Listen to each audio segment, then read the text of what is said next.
Ever feel like you're kind of just skimming the surface, Like you're taking in information, but not really absorbing it. Yeah, I know what you mean. Well, that's what we're going to be diving into today. We're looking at this excerpt from A Liberal Education from a National Standpoint, and it really makes you think about what it means to be truly educated. Not just like having a degree or whatever, but like equipped for life. Right. And get this piece was written way back in the early 1900s. Oh, wow. Yeah, but honestly, yeah, the author was onto something about education that's maybe even more relevant now than it was back then. Interesting. So get ready to go deep because we're about to unpack some serious food for thought here. Right out of the gate, the author throws us a bit of a curveball, though.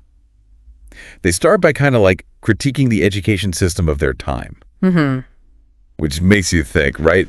Like, have you ever felt like you were just going through the motions of learning instead of actually like wrestling with the ideas? It is a fascinating starting point. The author seems really concerned with a decline in what they call countenance. Countenance? Wait, so not just like, our facial expression. Right, exactly. It's more about this depth of thought, that spark of genuine engagement. And they seem to link this decline to a lack of deep, really meaningful knowledge. Okay, so that makes me think of the analogy they use. It's like the difference between aniseed drops and like real nourishing food, I see what you mean. Are we just getting these little sugary bursts of information instead of a real mental meal? You know what I mean? Exactly. It's the difference between just going through the motions and really feeding our minds, right? Like the author is saying so much of education has become about checking boxes and getting those grades instead of like nurturing a genuine love for learning. So it's like those aniseed drops might give you a little boost in the moment, but they're not going to sustain you, right? Not fuel any real growth. And that leads to what I think is a really important point. The author seems to believe that education should be about personal growth, finding joy in discovery, not just, creating workers for society. Wow. It's a pretty radical idea even now. It really makes you rethink how we usually see education, huh? But, okay, so if we're not after just these aniseed drops of knowledge, then what are we looking for? Because that's where I feel like the author throws us another curveball with this big, almost philosophical question. What even is knowledge? It's a question we should all be asking. And the excerpt, it really gets into this difference between just gathering information, which is easy to do these days, right? And truly acquiring knowledge. Oh, for sure. I mean, think about it. We are just bombarded with information constantly now. Constantly. But there's this part where the author talks about knowledge being like a torch being passed from like mind to mind. Yes. That's the key. It's about like connecting with the original thinkers, the ones who blazed the trail. And the author really sees books as the main way to do that. Not just any books though, right? Because the author seems to have some thoughts on those short, curated reading lists we see everywhere now. It's interesting, right? Because we're so used to wanting things simplified, like boiled down to the essence. But the author actually pushes back against that. They're advocating for variety, for originality, even for getting a little lost in the sea of books out there. So instead of these like prepackaged summaries, the author is saying we should, dive into the deep end, embrace the complexity of the original texts. Exactly. And that kind of ties into another interesting point. The author makes this comparison between like overly simplified explanations and not fully digesting your food. Whoa, okay. Yeah. So it's like we're so busy grabbing whatever's easiest and quickest that we kind of forget to actually like savor the meal, let our bodies absorb the good stuff. Yes. And they're arguing that it's in that that grappling, that mental effort, that real knowledge is formed. It's not just about, memorizing facts. It's about developing that ability to think for yourself.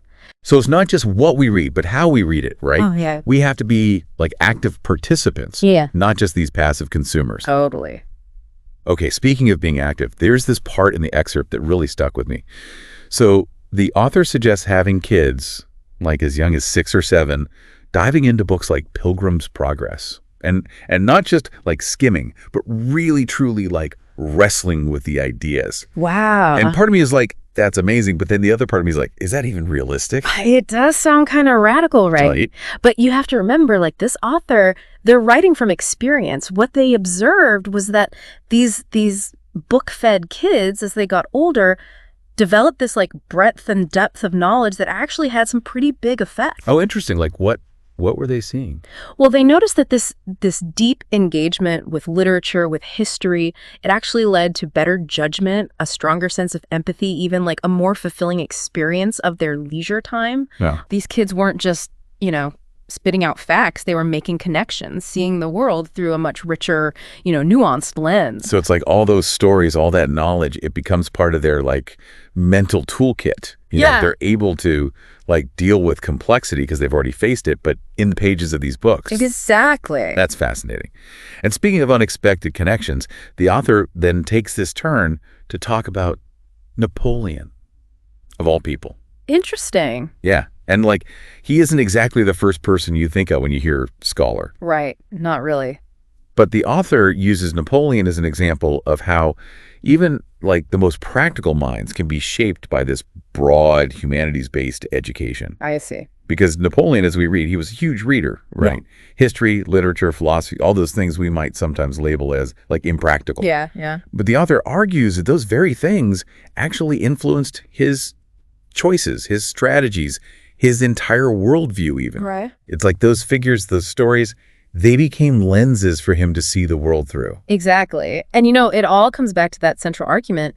Nations, they're just like individuals in a way, right? Yeah. They thrive on this kind of broad humanities-based education.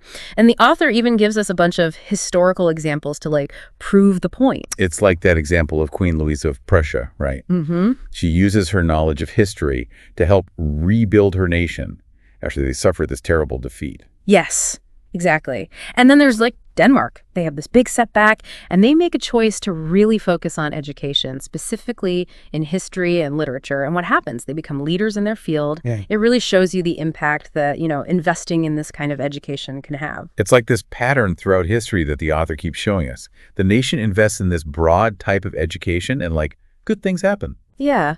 And we can't forget about the Japanese Revolution. They basically completely changed their entire education system, made it focused on that deep, meaningful learning the author's talking about.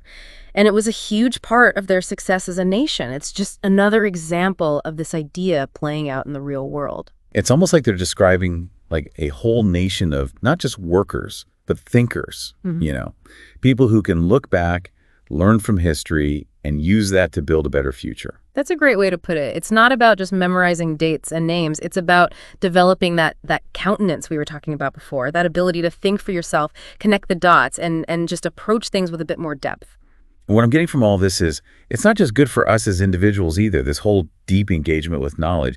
It's vital for a whole nation to thrive. Exactly. The author's really giving us this call to action, like, hey, we got to prioritize this kind of learning if we want things to change, Yeah. especially through these great books for ourselves and for everyone around us. It's pretty powerful to think about, huh? That something as like we're simple as reading, as really engaging with books, could have that much of an impact. It really is. And it comes back to that power of knowledge, right? It's not about just like hoarding facts. It's about what we do with them. Yes. It's about developing our ability to think critically, to empathize, to make those connections that lead to a more meaningful life. Makes you wonder what we could all do if we really embraced this kind of learning. Oh, absolutely. If we all went beyond the aniseed drops and dove into those meatier, maybe a bit more challenging books, what could we achieve as individuals, as a society? I think we'd probably surprise ourselves. It all starts with that shift in thinking, right? Being okay with a little complexity and really being open to that deep, thoughtful exploration. Who knows what we might discover? It's pretty inspiring stuff. And on that note, as we're wrapping up our deep dive here, I want to leave you with something to think about. If you had to pick just one book to put on a must-read list to help someone become truly educated in the way this author's talking about, what would it be? What makes that book so essential? Maybe even chat about it with someone. Get a conversation going about what it really means to live a truly educated life. Until next time, happy reading.